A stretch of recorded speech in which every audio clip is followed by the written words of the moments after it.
呢條影片示範咗點樣喺睿捷雲上配置門戶認證。門戶認證係一種網絡訪問控制技術。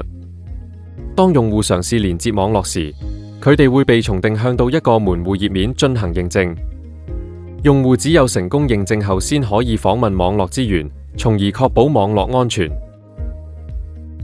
雖然門戶認證未必提供到 802.1x 同樣嘅安全級別，但佢嘅易用性令佢成為公共訪問場景嘅理想選擇，例如商場、機場同其他公共地方。此外，門戶認證容許企業同機構自定義認證頁面，將佢變成一個強大嘅營銷、推廣同廣告工具。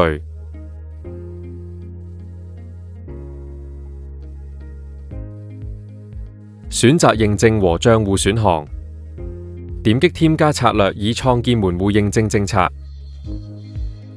輸入策略名稱並選擇認證模式。睿捷雲支持3種認證模式，會逐一解釋。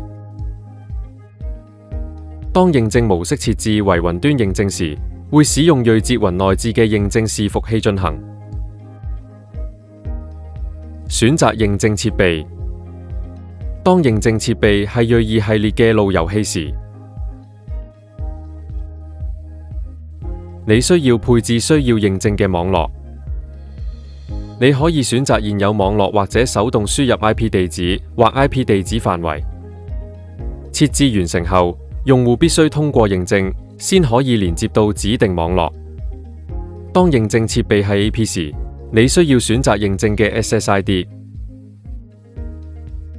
根據需要開啟認證無感知功能。啟用呢個功能後，你需要設置無感知上線週期。當用戶首次成功認證，喺指定嘅無感知上線週期內，佢哋可以再次連接而無需重新認證。根據需要開啟逃生功能。啟用呢個功能後，如果認證伺服器發生異常，設備會禁用認證，令所有客戶端直接訪問互聯網。當認證伺服器恢復，認證將自動重新啟用。當認證模式設置為本地時，認證會喺本地設備上進行。睿捷雲嘅網站頁面同雲端帳戶會同步到設備以進行本地認證。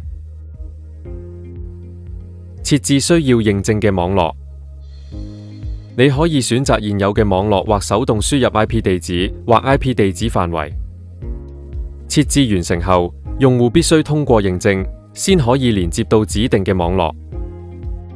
當認證模式設置為外部時，認證喺第三方認證伺服器上進行。當認證設備設置為睿儀網關時，認證協議設置為 WISPR。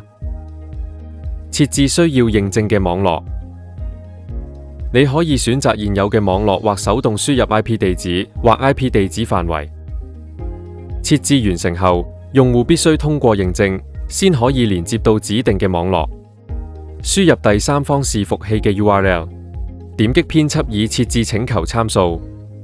當參數模板設置為睿捷或睿捷 Chap 時，使用默認參數。設置認證類型 Radius 認證，無線客戶端通過 Radius 伺服器進行認證。本地帳戶認證，無線客戶端根據本地用戶名同密碼進行身份驗證。無需認證，無線客戶端不需要身份驗證。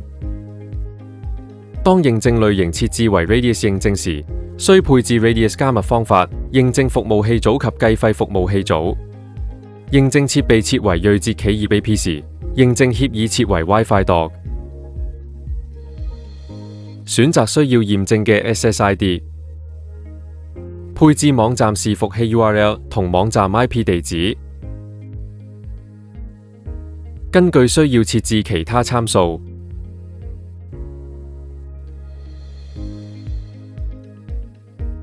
當認證模式設置為雲端或本地驗證時，需要配置網站頁面。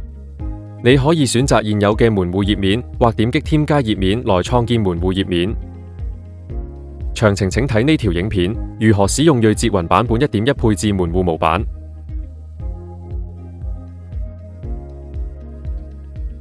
當登錄選項設置為憑證或用戶帳號時，選擇驗證同帳號用戶管理以創建用戶登錄嘅憑證或帳戶。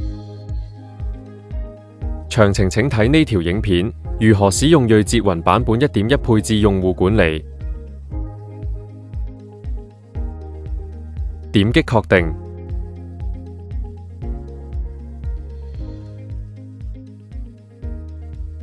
當基於帳戶嘅驗證為特定 SSID 配置喺睿2 AP 上時，設備連接到該 SSID 時會出現門戶頁面。